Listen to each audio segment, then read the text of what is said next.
हरे कृष्णा, राधे राधे। हम सभी साधक श्री सुदर्शन सिंह जी चक्र द्वारा लिखित पुस्तक नंद नंदन का श्रवण कर रहे हैं।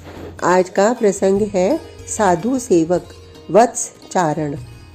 मैं ब्रिजराज के सदन का सेवक कब से सेवक हूँ मुझे स्मरण नहीं। लगता है कि जन्म जन्म का इसी सदन का सेवक हूँ और जन्म जन्म तक इसी सदन का सेवक रहना चाहता हूँ।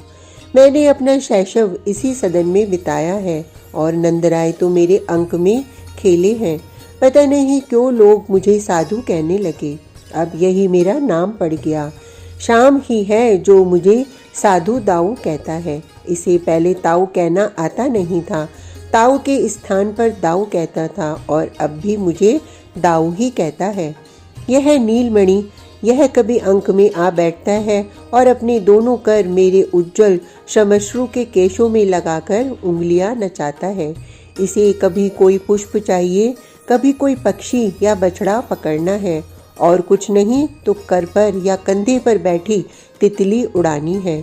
मेरे समीप आ खड़ा होगा अथवा अंक में आ बैठेगा। मुझे भी तो कोई और कार्य नहीं है। नंदराय तो चाहते हैं कि बैठा रहूं मैं और वे मेरी सेवा करें। हंसी आती है उनके मुख से यह सुनकर। चाचा, तुमने बहुत सेवा की है हम सबों की, अब तो हमको कुछ अवसर दो। मेरी काया क्या इतनी दुर्बल हो गई? मैं अब भी किसी तरुण गोप से अधिक भार उठा सकता हूँ और उससे दूर तक बिना थके जा सकता हूँ, किंतु मैं कुछ करने लगूँ तो यशोदा बहू आकर हाथ पकड़ती हैं। चाचा, आप तो अब यह रहने दो। मेरी यह ब्रिजेश्वरी बहू और मथुरा से आई रानी बहू तो महारानी है। उनकी समता कोई स्त्री संसार में क्या करेगी। उन्होंने समझा कि मैं बैठा बैठा तो बहुत बूढ़ा हो जाऊंगा। उन्होंने मुझे कार्य दे दिया। चाचा, ये आपके राम श्याम बहुत चंचल हैं, आप इन्हें संभालते रहें। बालक चंचल तो होंगे ही, कन्हई कुछ अधिक ही चपल है। मैं तब भी इसे संभाल नहीं पाता था जब यह घुटनों सरकता था और अब तो दौड़ने लगा है। वैसे तो सम्मुख ही खेलता रहता है, किंतु कब कहीं भाग निकलेगा पता नहीं रहता। एक बार नेत्रों से ओझल हो जाए तो मैं कहाँ इसे ढूंढ पाता हूँ।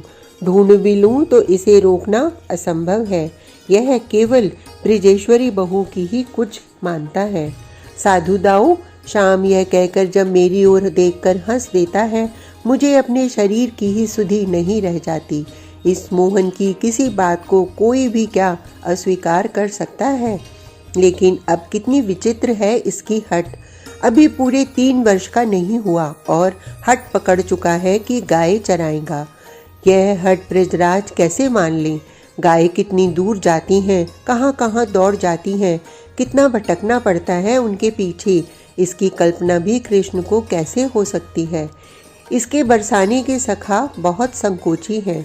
मैं कितनी बार बुलाता हूँ यशोदा बहू के कहने से, किंतु सदन में चलने का नाम सुनकर ही भाग खड़े होते हैं। उसी समय इनको अपने घर पहुँचने की शीघ्रता लगती है। मुझे लगता है कि कालिंदी कुल का यह पुलिन नंद भवन के सम्मुख ही होने से उनका यहाँ भी खेलने में संकोच होता होगा। यहाँ तो गोपियाँ गोप दिन भर पहुँचते ही रहते हैं। ब्रिजेश्वरी बहू ही 2 घड़ी बीतने नहीं देती।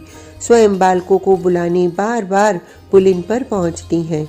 इससे बरसाने के बालकों ने ही शाम को यह गोचारण सुझाया होगा।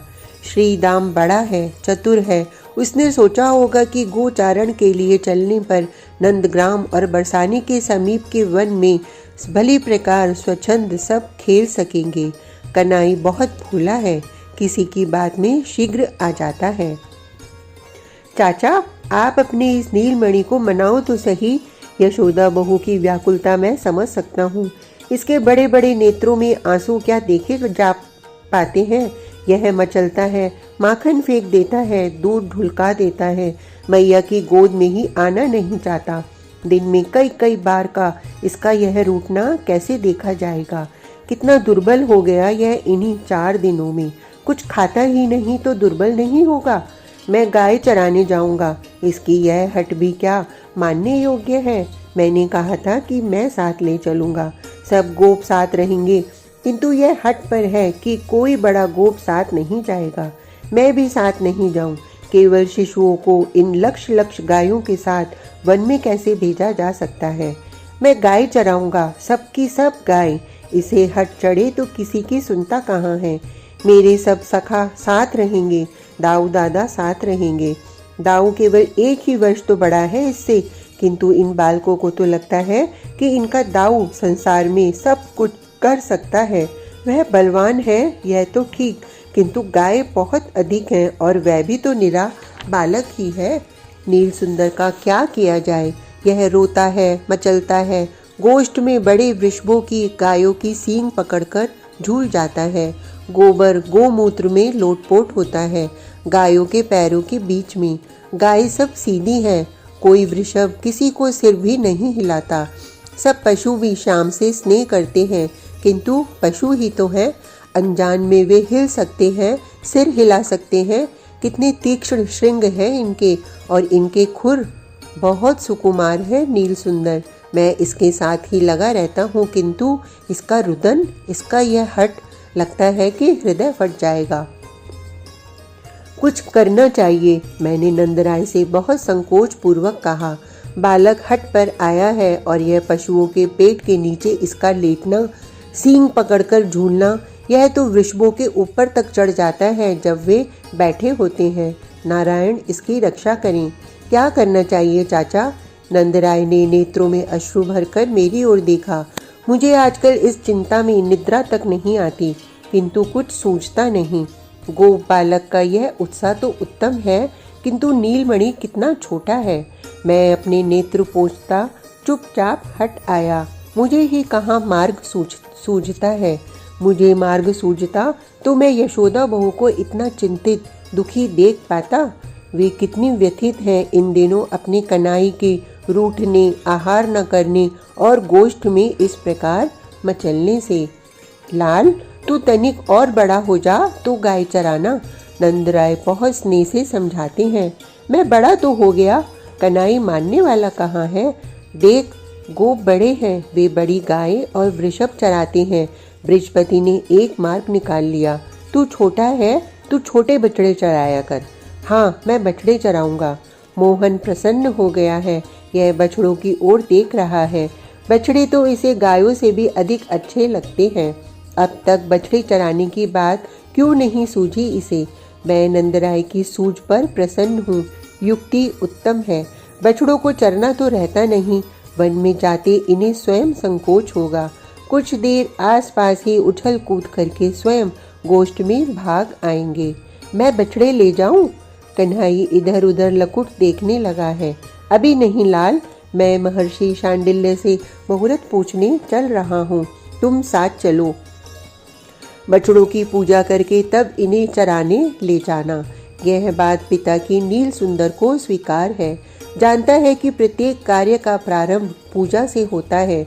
महर्षि इसे मुहूर्त शीघ्र बतला देते हैं।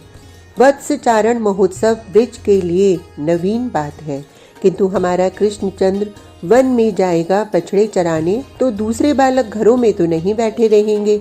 सब गोपों ने यह महोत्सव मान लिया है। बरसाने में पहले मना लिया यह, और अपने ब्रिज के तो सब बालकों के संस्कार साथ ही होते हैं। बछड़ों को चराना कहाँ है, अतः छोटे तो का भी यह संस्कार कल ही संपन्न होगा। कल नीलमणि वत्सचारण प्रारंभ करेगा। आज वह बड़े उत्साह में रहा दिन भर। उत्साह में तो हम सब हैं। पूरा ब्रिज और वन पथ स्वच्छ सज्जित किया गया है। मुझे तो लगता है कि पथ के तरुओं लताओं को भी कल के महोत्सव का पता है। नव किसलय फल भार एवं पुष्पों से इतने लदे और कभी तो झुके नहीं दिखते थे। कितनी कोमल हरित दुर्वा उगी है मार्ग में। बछड़े चरे तो हमारे ब्रिज के समीप ही सुकोमल पर्याप्त तृण है। महर्षि मुनिगणों के साथ सदा सूर्योदय के पश्चात पधारते हैं। अपना प्रातः कृत्य करके ही तो वे आ सकते हैं। आते ही पूजन प्रारंभ कर दिया उन्होंने। आज पूजन तो राम शाम को करना है। कितना समझदार हो गया है यह मेरा नील सुंदर। महर्षि केवल मंत्र पाठ करते हैं, यह स्वयं कब क्या पदार्थ उठाना है, क्या करना है, करता जा रहा है। दूसरे बालकों को तो इसका अनुकरण करना है। कन्हई, हमारा ब्रिज नव युवराज आज गोपाल बन रहा है। ब्रिज के लिए, गोपों के लिए इससे बड़ा महोत्सव और क्या होगा। प्रत्येक गोष्ठ, प्रत्येक गली सजी है, गृह द्वारों पर तोरण है, फल भार से झुके कदले स्तंभ हैं, सुपूजित कलशों पर प्रदीप हैं, गोप गोपियां बालक सब सजे हैं, सब वस्त्राभरण भूषित हैं, सुसज्जित श्रृंगार किए हैं हमने सब पशुओं के। महर्षि ने आते ही मेरी ओर सस्मित देखा था। जब मैंने उनके पदों में मस्तक रखा, बोले, आज तो साधु गोष्ठाधिप बन गया है। गोष्ठेश्वर तो है मेरा यह नीलमणि। मैं इस ग्रह का सेवक, श्वेत कौशे ऊष्णीय, श्वेत रत्न खचित कंचुक, श्वेत कौशे की कछनी और हीरक एवं मौक्तिकाभरण और किस दिन के लिए मैंने बृहस्पति से पाए थे। मेरा यह रतन खचित रजत दंड मेरा युवराज गोपाल बनकर चलेगा तो मुझे उसके पीछे प्रधान सहायक बनकर भी तो चलना है। आज तो उसके सब ताऊ चाचा भी मुझसे स्पृहा नहीं कर सकती। आज अंतःपुर गोपियों से भरा है और बाहर गोपों की भीड़ है। गोपियों ने ब्रजेश्वरी बहू को अपने उपहार अर्पित कर दिए हैं और अब गाने, नाचने तथा अनेक विनोद करने में लगी हैं। तरुण गोप अपने शस्त्र कौशल का प्रदर्शन कर रहे हैं। ब्रिजराज के उपहार देकर, परस्पर तिलक करके, अंकमाल देने के अनंतर उनका कला प्रदर्शन चल रहा है। सूत, मागध, बंदी सभी उत्सवों पर स्तवन, वंश विरत गान करने आते ही हैं। आज तो नट नर्तक तथा अन्य कलाजीवियों का समुदाय ही आ गया है। वाद्य ध्वनि, कला प्रदर्शन, नारियों का संगीत सब सहसा रुक गया। कपिला कामदा अपने कर्पूर श्वेत बछड़े गौरव के साथ स्वयं आ गई पूजन स्वीकार करनी। मुनिमंडल का मंत्र पाठ और शंख ध्वनि गूंज रहा है। ब्रिजराज श्री नंदराय के वाम पार्श्व में अलंकृता बहु यशोदा अपने लाल का गो पूजन मुग्ध नेत्रों से देख रही हैं। शाम ने कामदा को अर्घ्य दिया, पाद प्रक्षालन किया। मध्य में यह बाबा या मैया की ओर देख लेता है कि वह ठीक तो कर रहा है। यह तो ऐसे पूजन कर रहा है जैसे सदा से गो पूजन ही करता रहा हो। श्री नंदराय ने अंक में उठाना चाहा था शाम को, जिससे वह कामदा के श्रृंग जल सिंचित कर सके, किंतु कामदा ने सिर झुकाकर श्रृंगों पर जल लिया, भाल पर तिलक कराया और कंठ में पुष्पमाल्य स्वीकार की। गंध, धूप, दीप और कन्हई के करों से मृदुल दूर्वा के साथ मोदक यवस में तो केवल मुख लगाया है इसने। गौ माता की यह हुंकृति उनका आशीर्वाद ही तो है। संपूर्ण पूजन तो लिया है चपल बछड़े गौरव ने शांत खड़े रहकर। केवल कंठ में पुष्प माल्य पड़ने पर प्रसन्न होकर सिर हिलाकर उछला है। इसे भी क्या पता है कि इस माल्य से इसकी शोभा बढ़ी है। ब्रिजराज का हिम शिखर के समान श्वेत उत्तुंग वृषभ धर्म, यह सिर न झुकाए तो इसके श्रृंगों पर जल चढ़ाना मेरे लिए भी थोड़ा कठिन ही होगा, किंतु वत्स पूजन होते ही यह आ गया स्वयं पूजन लेने। और शाम के करों की पूजा तो लगभग भूमि से मुख लगाकर ले रहा है। महर्षि ने सब बालकों से एक एक गौ, बछड़े और वृषभ का एक साथ पूजन करा दिया। शेष सब गायों, बछड़ों, वृषभों का पूजन करने की आज्ञा दे दी गोपों को। सबको पूजन करके यवस दे दिया गया। नील सुंदर उत्साह में है। आचार्य का पूजन, विप्र वर्ग का पूजन, वृत्त गोपों का पूजन ब्रिजराज कर दे सकते थे यह, किंतु श्याम आज स्वयं यह सब करना चाहता है। सबके चरण वंदन कराया। वंदना तो इसने आज मेरी भी की। गोपियों का अभिवादन करने चला गया अंतःपुर में। मोहन अंतःपुर से आया। वेत्र, लकुट, मृदुल रज्जू, श्रृंग और मुरलिका, इन सबका भी तो पूजन करना है। पूजन के पश्चात ब्रिजराज ने उठाकर अपने लाल के करों में लकुट दिया। इसे लेकर कृष्णचंद्र आज गोपाल हो गया। महर्षि तथा पिता के पदों में मस्तक झुकाया मोहन ने। महर्षि ने श्रृंग दिया और वृद्ध बड़े ताऊ ने बाम स्कंद पर रज्जू सजा दी। वंशी स्वयं इसने उठाकर कछनी में लगाई। मस्तक पर लहराता मयूर पिच, तैल स्निग्ध घुंघराली काली सघन सुकोमल अलकावली, कर्णों में पद्मराग कुंडल, भाल पर कुमकुम तिलक पर चिपके 4 अक्षत, अंजन रंजित विशाल लोचन, कज्जल रेखा सी कुटिल भ्रू, कंठ में लाल मणि रज्जु, भुजाओं में रत्नांगत, कंठ में लाल मणि, वक्ष पर लहराती मुक्तामाल, वनमाला पीठ पटुके के मध्य, वाम स्कंद पर लिपटी रज्जु, भुजाओं में रत्नांगत, कलाइयों में कंकण, दक्षिण कर में वेत्र का अरुण लकुट, पीत कछनी में लगी वंशी, पदों में स्वर्ण नुपुर। यह ब्रिज का युवराज आज अपने संपूर्ण वेश में मेरे सम्मुख खड़ा है। मैंने नीलांबरधारी एक कुंडली अग्रज के साथ इसे देखा।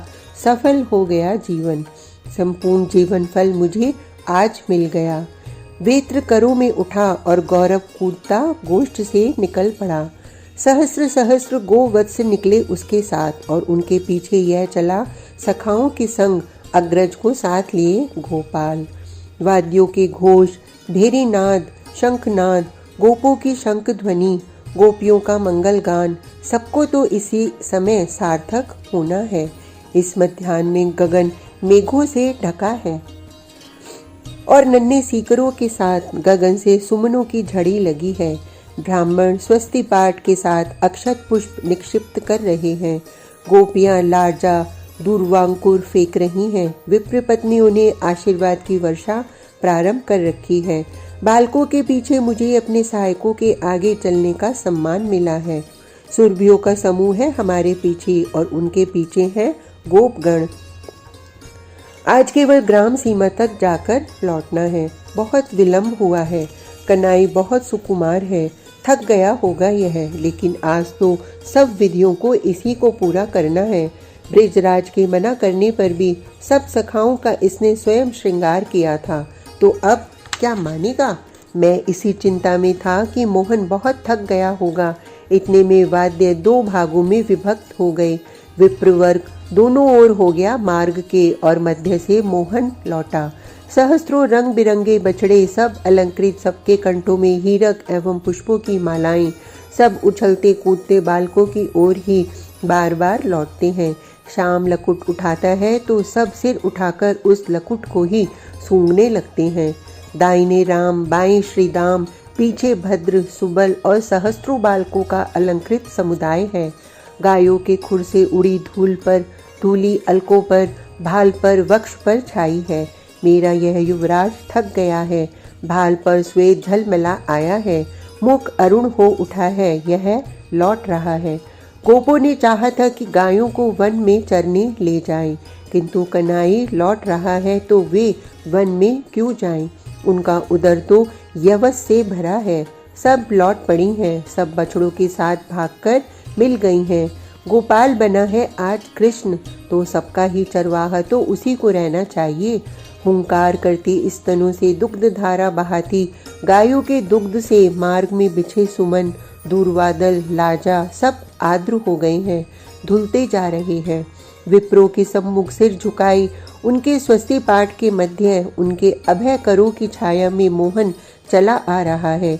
मुझे अब अपने साथियों के साथ अनुगमन करना है। वाद्यों की ध्वनि द्विगुणित हो गई है। मेरे पीछे आता गोपों का समूह पुष्प वर्षा कर रहा है।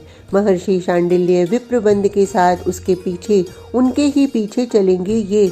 अभी पार्श्व में खड़े नंदराय श्री भृषभानु राय के साथ। नट नर्तक वाद्य सबके पीछे और उनके भी पीछे आना है। इन दोनों ओर खड़ी गोपियों को समूह को मंगल गान करते। श्याम सुंदर ने गोष्ठ में प्रवेश किया। अभी गोष्ठ पूजन होना है। महर्षि ने इस बार शीघ्रता की पूजन कराने में। गोवत्स वृषभ का पूजन प्रत्येक बालक एक एक का कर ले, इतना पर्याप्त है। शेष सबका पूजन तो गोपगण करेंगे ही। आचार्य का तथा ब्राह्मणों का पूजन करके भोजन कराकर उन्हें दक्षिणा देकर विदा करना उचित था। वे अग्र पूज्य हैं।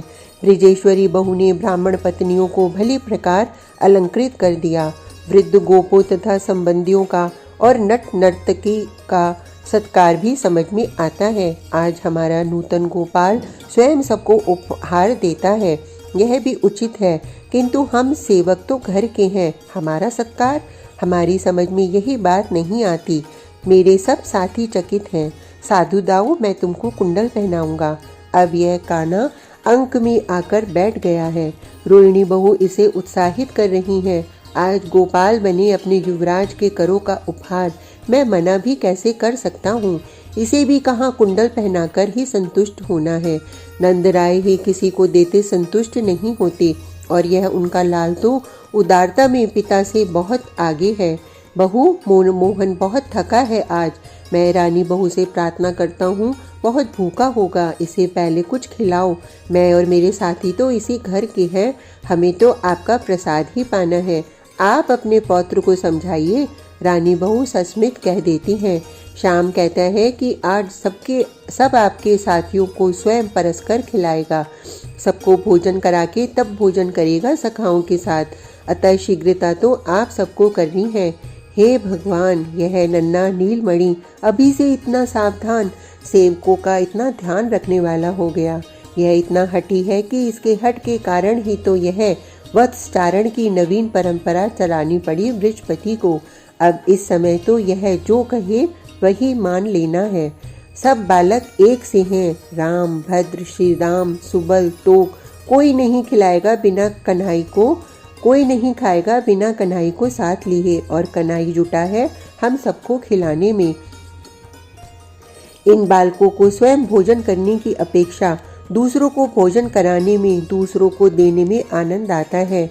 यह इनकी पैतृक संस्कार संपदा है। सबको भली प्रकार भोजन कराकर भरपूर उपहार देकर नंदराय ने परितुष्ट कर दिया। अब कहीं यशोदा बहू का अंकधन अपने सखाओं के साथ भोजन करने बैठा। इसका यह उल्लास, यह मित्रों को हंसाकर परसना और भोजन की इस पंक्ति में प्रधानता तो मधुमंगल की ही रहनी है। यह ब्राह्मणों के साथ बहुत मनाने पर भी नहीं बैठा और अब ब्रिजेश्वरी के सम्मुख जमा बैठा है। भैया, इन सबको रहने दे, मैं अग्रभोजी ब्राह्मण हूँ, तू मुझे ढेर से मोदक दे दे। आज का प्रसंग इतना ही। कल तक के लिए हरे कृष्णा, राधे राधे।